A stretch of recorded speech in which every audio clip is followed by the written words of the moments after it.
Welcome to another episode of the Community Broadband Bits podcast. I'm Christopher Mitchell at the Institute for Local Self-Reliance in St. Paul, Minnesota. I'm excited to be talking again with Sarah Morris, who is currently the Managing Director of Technology at Waxman Strategies, but had worked on the BEAD program, and before that was someone that I greatly looked up to at the Technology Institute.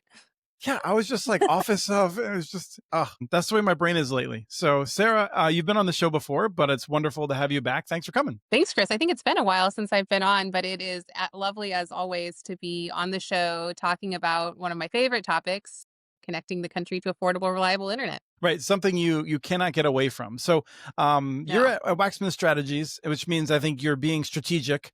Why don't you give us a sense of what you are doing in this position now? Yeah, so Waxman Strategies is a values-driven consulting firm led by Henry Waxman's son, Michael Waxman. Historically has had a healthcare practice and an environmental practice. I'm standing up their technology practice. So working on a lot of the same issues that I did both prior to going into government and while I was in government: broadband connectivity, helping keep our internet safe, secure, our data private as appropriate. Lots of exciting things to come, and really working on building that portfolio and helping clients in partnership maintain the internet that we all want and deserve. Yeah, and you have basically a history of public interest technology focus. So very fitting. What was your position at NTIA? I forget the exact title. And even if I remembered, apparently I would not be able to say it. So there were two different ones. When I started at NTIA, I was a senior advisor for broadband. So I was all BEAD all the time,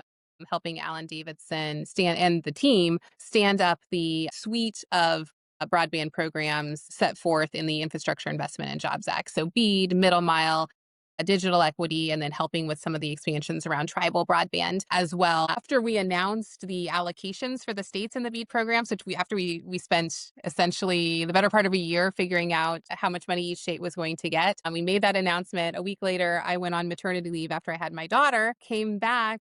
And at that time, our Principal Deputy Assistant Secretary, April McLean Delaney, was planning to leave the agency to run, which she did successfully, for a House seat in Maryland.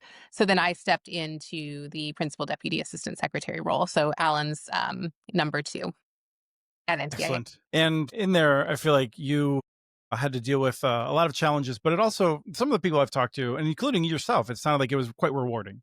So it wasn't all abuse all the time. Yeah, it was the hardest I've ever worked in my entire life. It was thrilling. It was exciting. It was the most mission aligned work I've ever done. And the BEAD program is a once in a generation investment. We thought it was.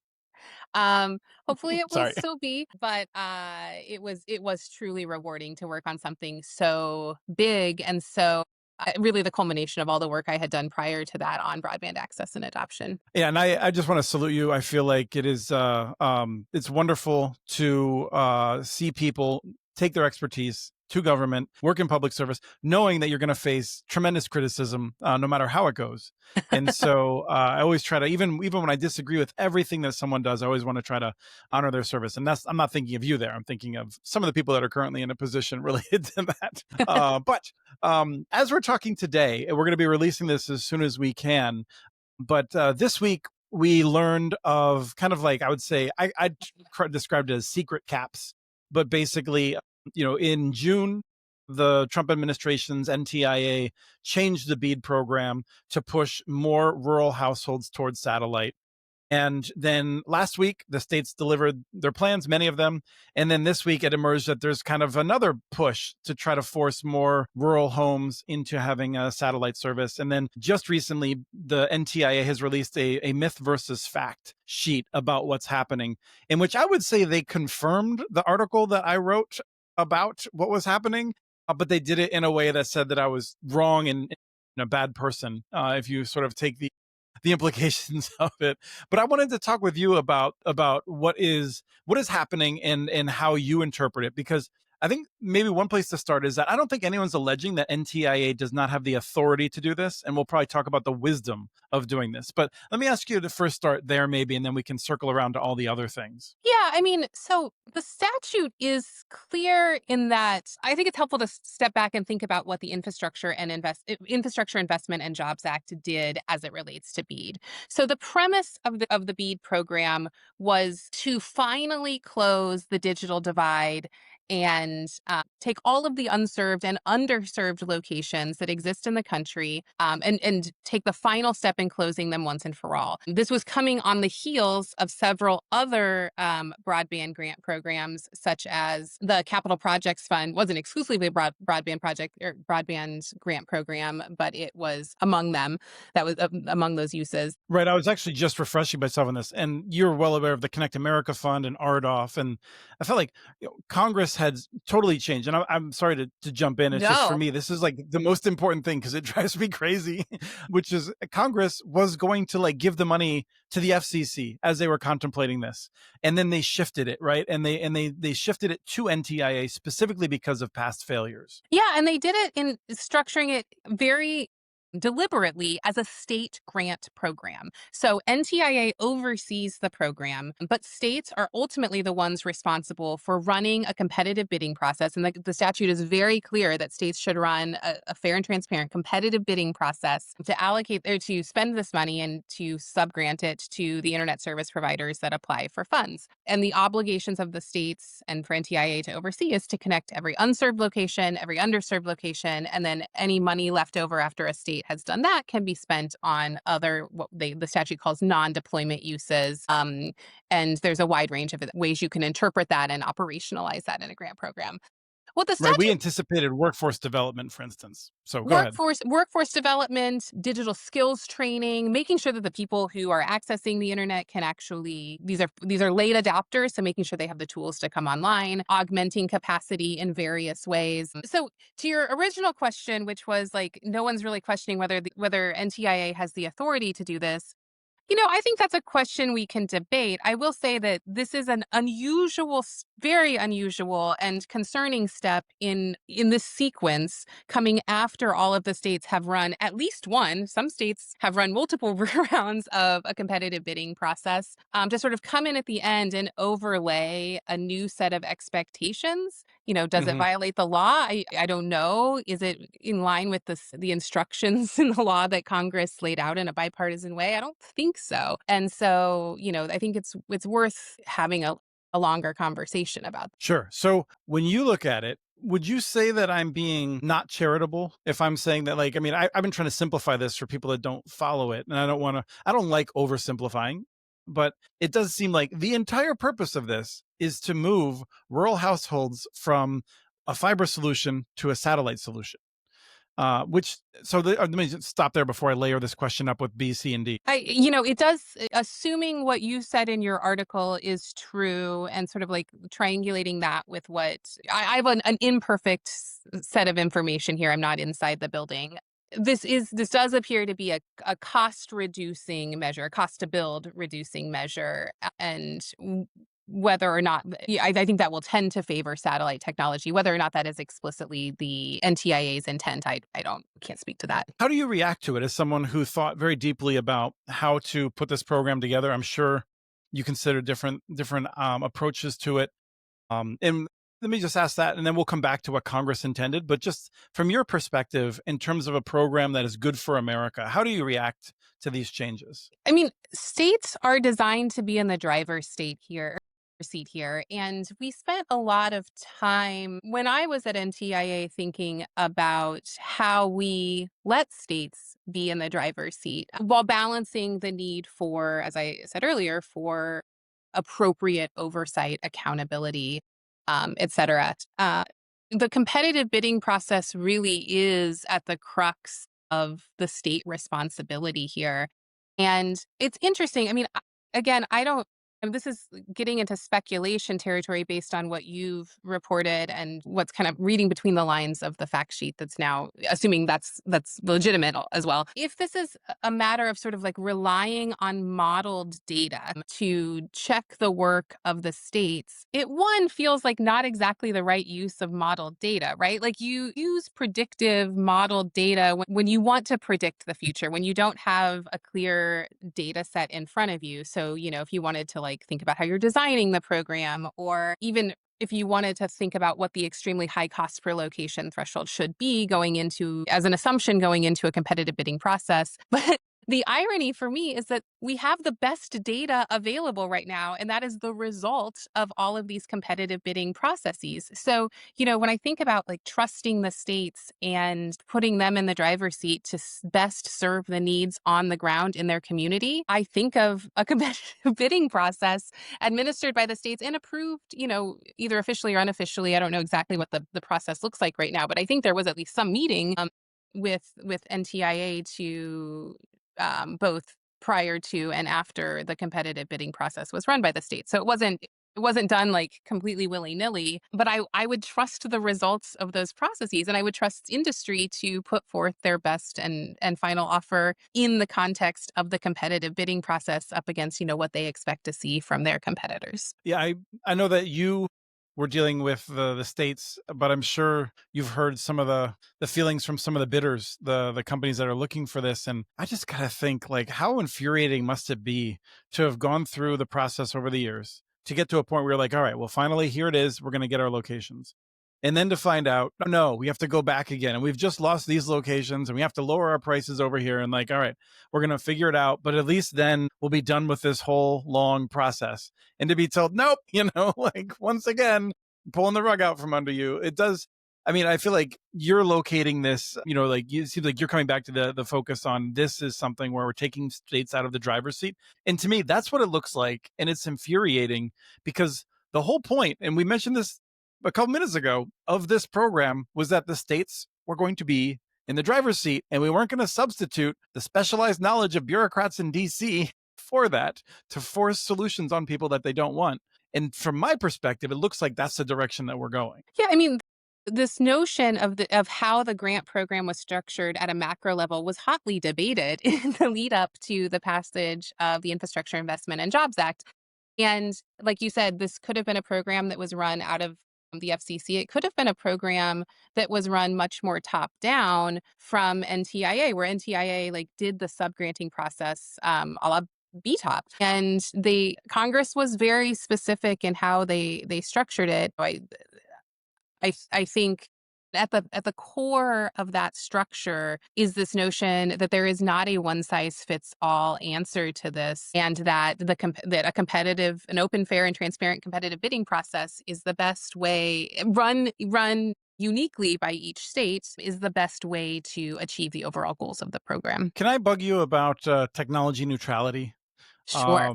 Because I don't remember exactly where we were with how NTIA was treating satellite when the switchover came to the Trump administration, but I'm guessing you do. And I'm a little bit mystified as to why the people who demand technology neutrality as like a mantra are also cool with treating satellite totally differently in terms of how they get paid. They get much more, they get money up front, right? And they have different goals effectively. Can you just remind me a little bit about, and also you can pass because like, this might not have been something you looked into deeply, but it was just something that's on the top of my head is that it strikes me as odd. And I was trying to remember where that came from or when it came. The notion of technology neutrality, No, or no, I know where that came from, but the how satellite is both like included because of technology neutrality, but then is treated differently for the purposes of how a bidder receives its funds. If you're bidding for fiber, or you're bidding for coax, or you're bidding for terrestrial fixed wireless, you have one set of like of a program in which you receive your funds after you've deployed and done a bunch of stuff. Satellite gets half their money up front. That's, to me, it seems like that's doesn't fit with technology neutrality. So I'm just curious if you can walk me through like whether I should be outraged about that or if I should save my outrage for other things. well, Chris, you should be outraged about whatever you want to be outraged about. To a couple things. Technology neutrality is not in the statute. In fact, the statute contemplates and it requires the definition of priority broadband project. It directs NTIA to determine how to implement this requirement for a priority broadband project and to give states guidance on how that should be evaluated as part of their competitive bidding processes. NTIA, Sorry, let's pause there for 1 second sure. because you spent a lot of your career thinking about network neutrality and priority lanes. So, would you say prioritizing broadband, which Congress demanded, is not the same as neutrality? Yeah, I mean, so the idea here was, and the statute was also very clear about building future-proof technology that would support things like G, enhanced services. That is all in the statute. And, the prior administration spent a lot of time thinking about how to, operationalize that in line with the statute. You're also getting at something else that I think is worth noting, which is this is an infrastructure program. It's part of the Infrastructure Investment and Jobs Act, which was designed at a large level to invest significant amounts of money in infrastructure for the country and to create jobs. And it is you're right to sort of unpack that an investment in something in a terrestrial technology looks a lot different than investing in a wired or combination wired and wireless technology. I would even put fixed wireless in that bucket versus something that is non-terrestrial, something that is more like a low Earth orbit type of service. But that just like looks different from an infrastructure level because the there's just less infrastructure that needs investing when it comes to satellite low Earth orbit service. And um, you mentioned you had like lost track of what kind of happened at the administration to administration handoff.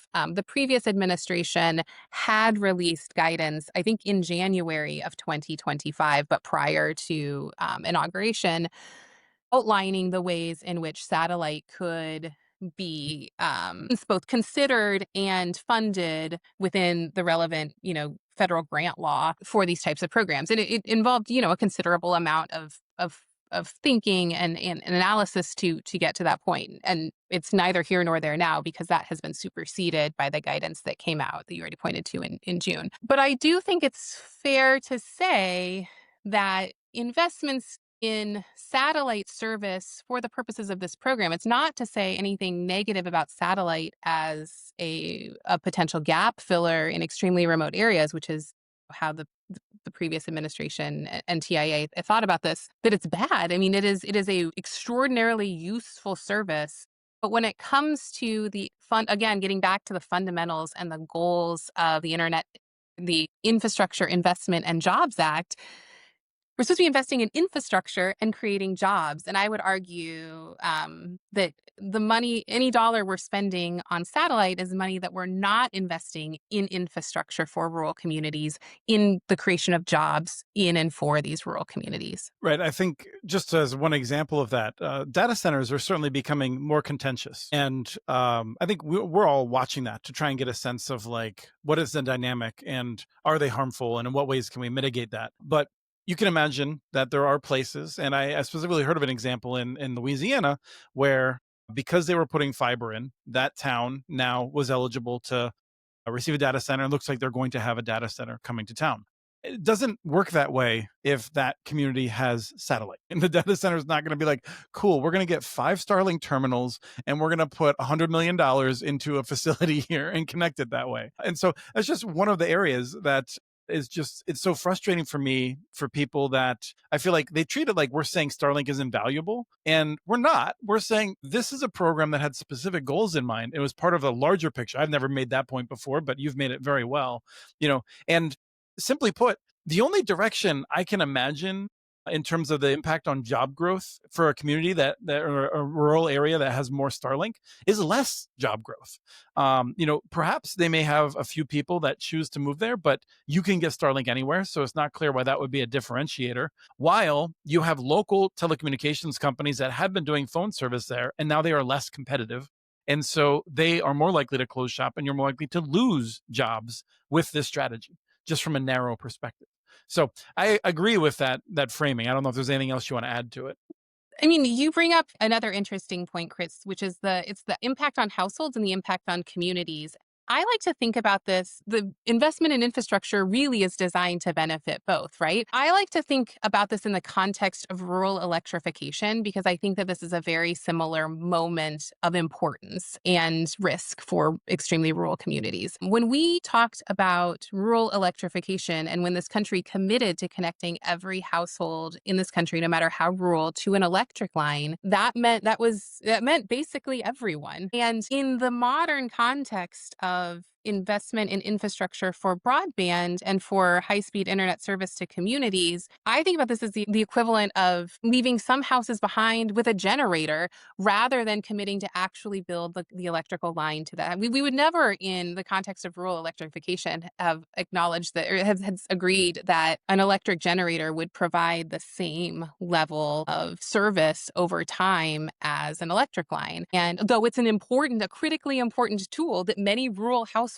should have at their disposal, but it's not the same as having a line to the house, having lines into the community and building that infrastructure for scalability year over year. I always like to make the point also that it wasn't charity, right? Like it was, if you lived in Oklahoma City and you had good internet access, we didn't build out to connect the farms of Oklahoma because it was charity. We made the lives of people in Oklahoma City better because everyone in Oklahoma had access, right? The farms became more productive. We all benefited from the ability to have more products, to see farming become more efficient, to allow children to read at night and become better educated, hopefully, and to allow women to do something other than pumping water. We all benefited from unlocking more societal resources from connecting everyone. So I look back at electrification as well from that perspective of this is an investment in the future of America. This is not charity for 3 million households that happen to live in remote areas. I think that's a great way to think about the economic trade-offs, both at the individual level and the community level. That's too bad. I was ready to argue if you were going to debate me. I'm just kidding.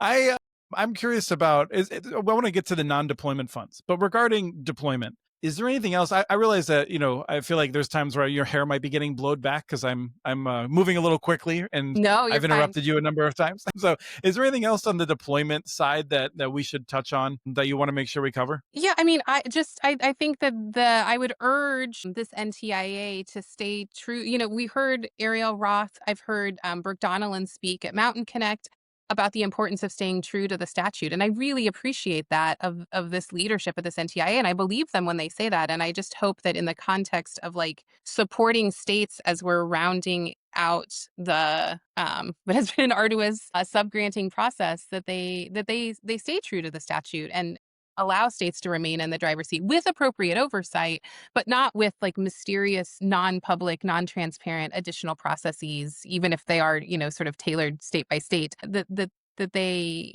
support the states in driving this program to completion. There's one other thing that I wanted to touch on, which is a chance to get your reaction to a little bit of the fact sheet. The fact sheet, which I took as responding to the criticism of me and a couple others, perhaps, but I was among the first, I think, to raise up the new process that seemed to have been emerged but not documented. The word swampy came out, which is the first time I've heard St. Paul, Minnesota, described as swampy. We're a bit elevated over here. We're not so swampy, but it suggested that they were doing the due diligence that needed to be done, and people who were criticizing their move, which will result in less investment in rural America and more people having higher priced, lower quality connections. Those are the results that will inevitably come, in my words, from their actions right now.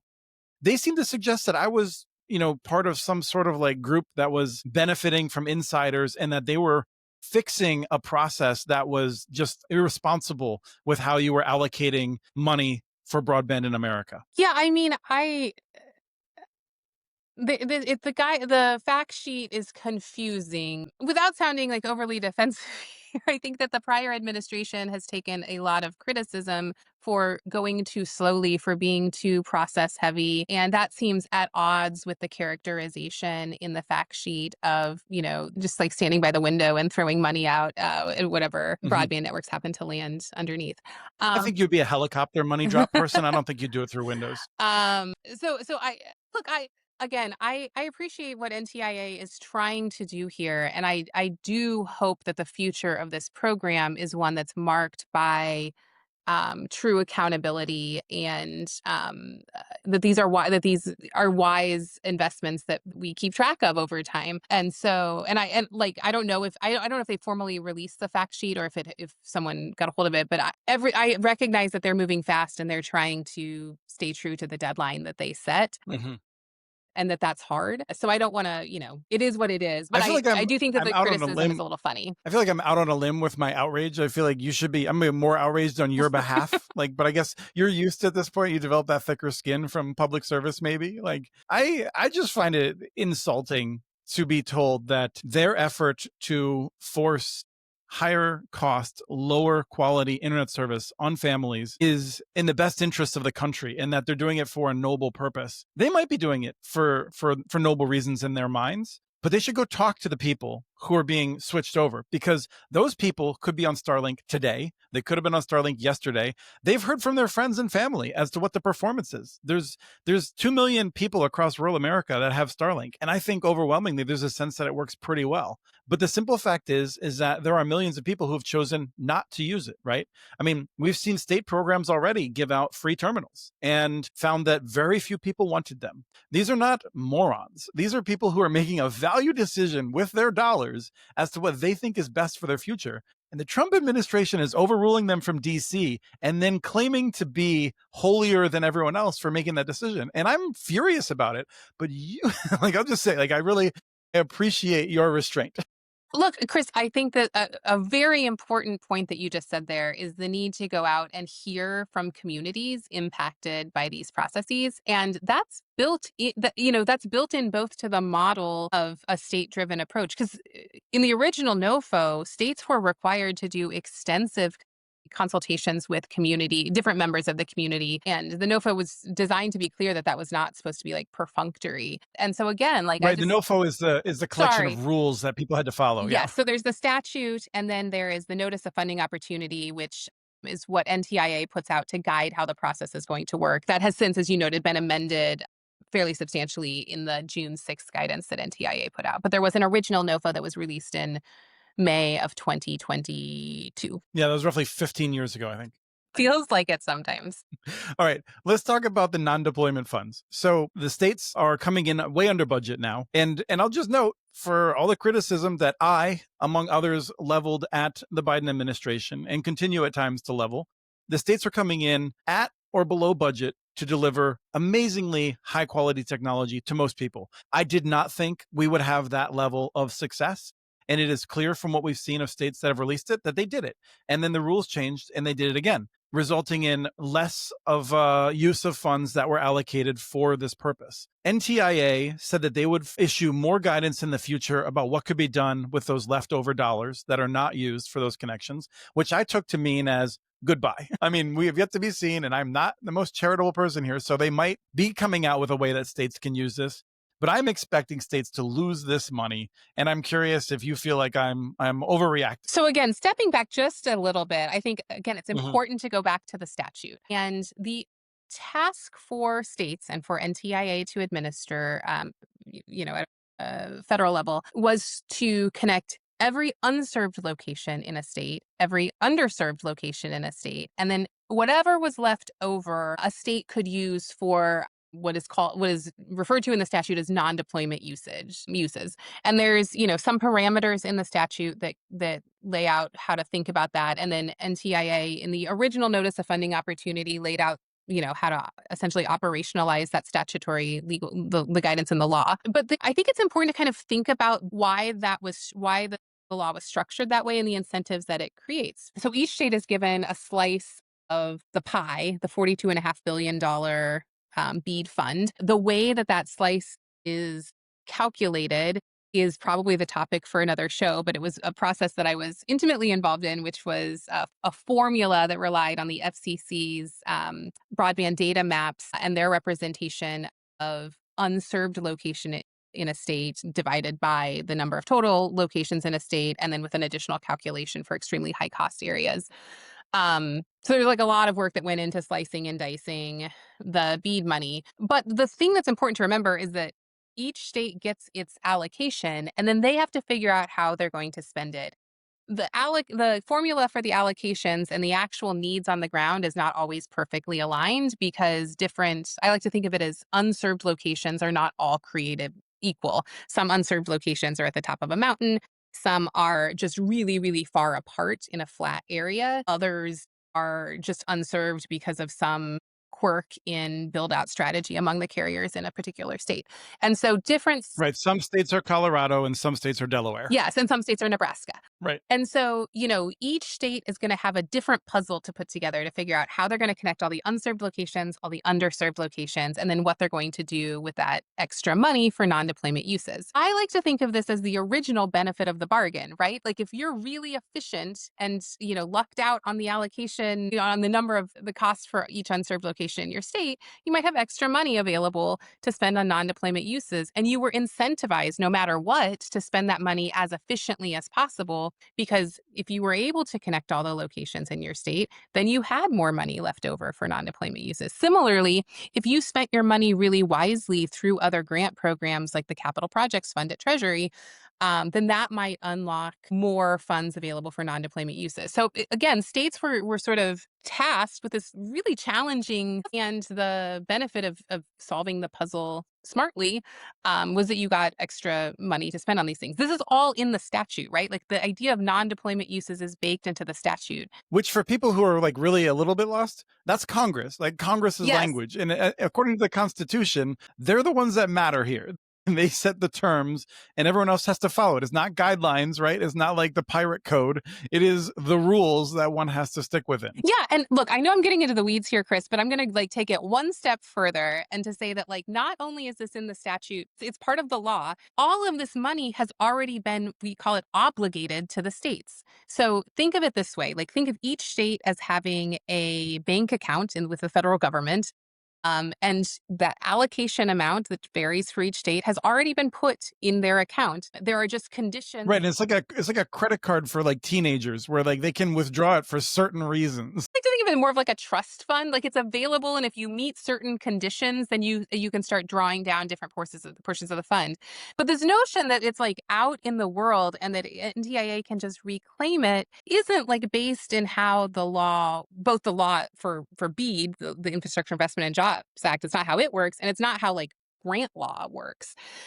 Generally, once something has been obligated, it requires congressional rescission to pull it back because there's an obligation of the federal government to the entity, in this case, states and territories, for the money. So sorry to get in the weeds, but I think it's important to lay that out there because there's a lot of shorthand in the press and even in how we talk about this casually. And it's not casual. It's it's the fundamentals of federal grant making. And I want to make sure that we're thinking about this grounded in that reality. I think it's very helpful to have the specific sense of how things work. And that's one of the reasons I wanted to have you on, because I know that not only did you have to go through it, but you actually remember it and can talk about it in a way that makes sense. So I don't want to take up your whole day here. So is there anything else that you want to cover relating to BEADs? I mean, on the non-deployment funds, I feel like we got good, you make a very good point as to why there are non-deployment funds, and that in theory, according to law,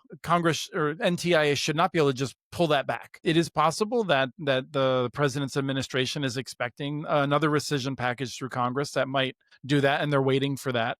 We'll see what happens. This is a whole new thing that I feel like, if you follow the political podcasts people are following, rescission's a big discussion now. So people will hear that word more and more. Yeah, and look, I don't think that we should let states keep the money that's already been obligated to them because the law set because of some vagary of the law either. I think it's good policy. We are investing in all of this infrastructure to connect homes that up until this point have had either extremely slow and insufficient connectivity or no connectivity at all. And states, there is value in supporting this investment with additional investments in these communities to make sure that that folks have the tools to use it once it's been built, but also that there are community level drivers for leveraging that connectivity. So, healthcare, connectivity for healthcare, whether it's telehealth or investing in community health centers to better equip them to serve the needs of their communities.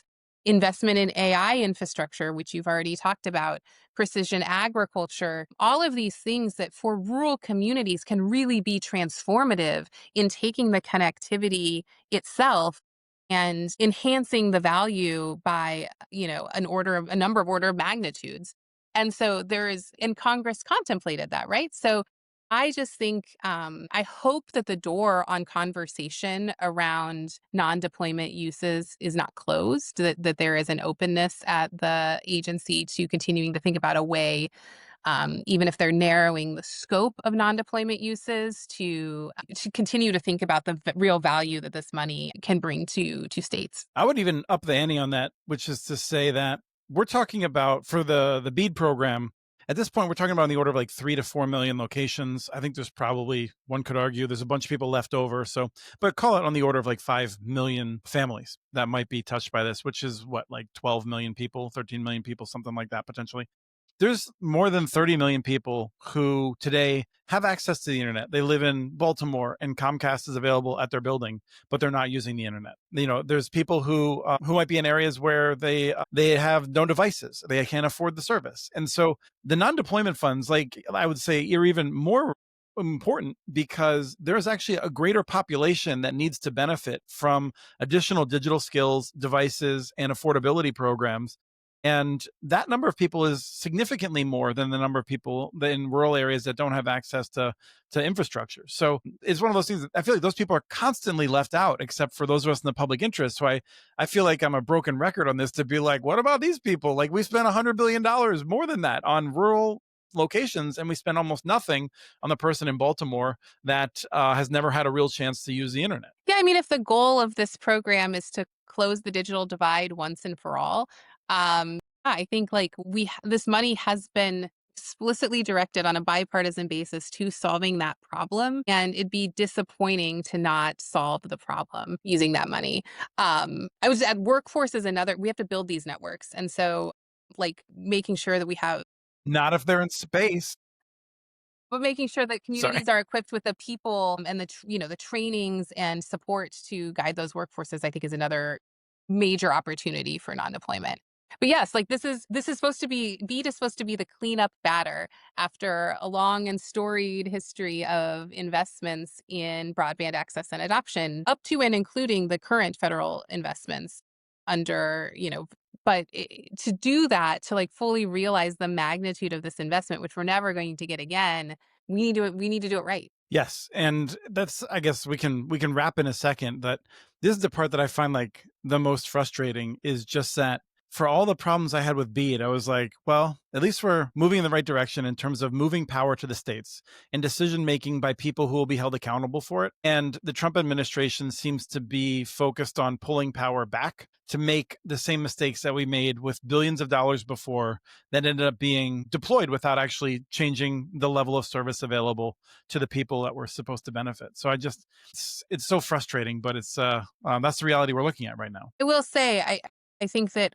RDOF, and for those of you who aren't familiar, it's a former. The Rural Digital Opportunity Fund from the FCC that funny enough, you didn't know this, but next week will be the focus of, we'll be talking with John Chambers about some of what we're thinking about RDOF now 5 years later after the auctions and everything. Yeah, and I mean, I think that, like, suffice it to say that the general takeaway is that RDOF was not successful, that it was overall a failure, and that it was not a wise use of government funds, and it was spent too quickly with too little oversight.